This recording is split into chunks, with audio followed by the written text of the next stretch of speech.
Hikmah di balik hujan.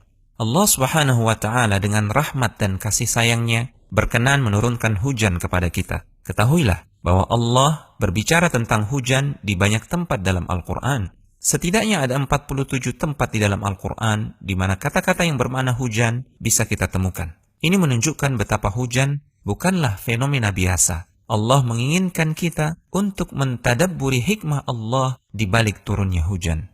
Di antara hikmah tersebut adalah, pertama, dengan hujan, Allah menghidupkan yang tandus dan mati, agar kita yakin bahwasanya Allah akan membangkitkan kita kelak di hari akhirat setelah kematian kita.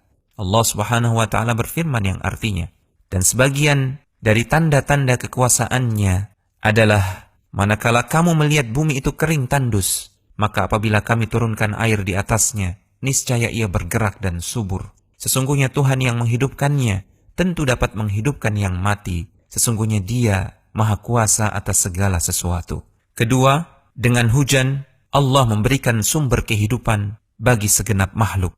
Hujan yang menjadi sumber air di muka bumi adalah sumber kehidupan.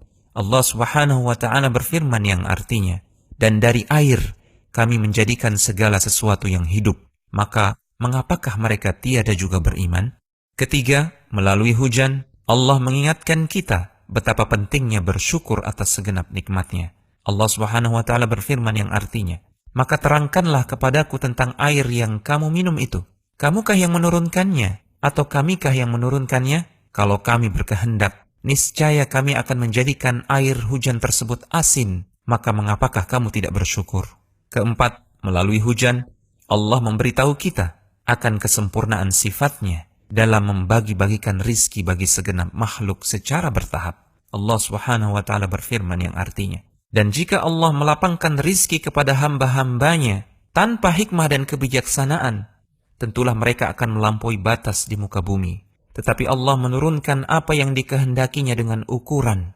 Sesungguhnya Dia Maha mengetahui keadaan hamba-hambanya lagi Maha melihat, dan Dialah yang menurunkan hujan sesudah mereka berputus asa dan menyebarkan rahmatnya. Dan Dialah yang Maha Pelindung lagi Maha Terpuji.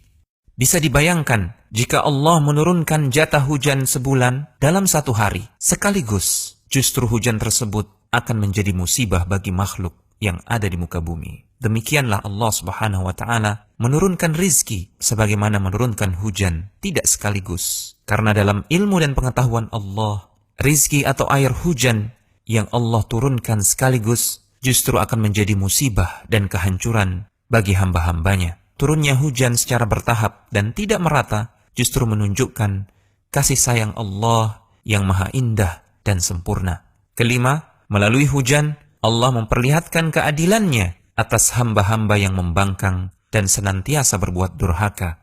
Hujan yang turun kemudian mendatangkan banjir adalah musibah dan hukuman bagi hamba-hamba yang durhaka. Allah Subhanahu wa Ta'ala berfirman yang artinya, maka kami bukakan pintu-pintu langit dengan menurunkan air yang tercurah, dan kami jadikan bumi memancarkan mata-mata air, maka bertemulah air-air itu untuk satu urusan yang sungguh telah ditetapkan oleh Allah, yaitu bencana untuk menghukum hamba-hambanya yang durhaka.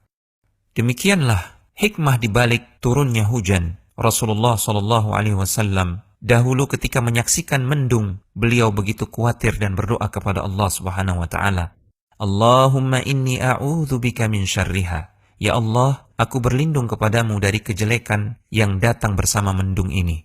Dan apabila hujan telah turun, beliau berdoa, Allahumma sayyiban nafi'a. Ya Allah, jadikanlah hujan ini hujan yang bermanfaat. Telegram channel Kristal Iman.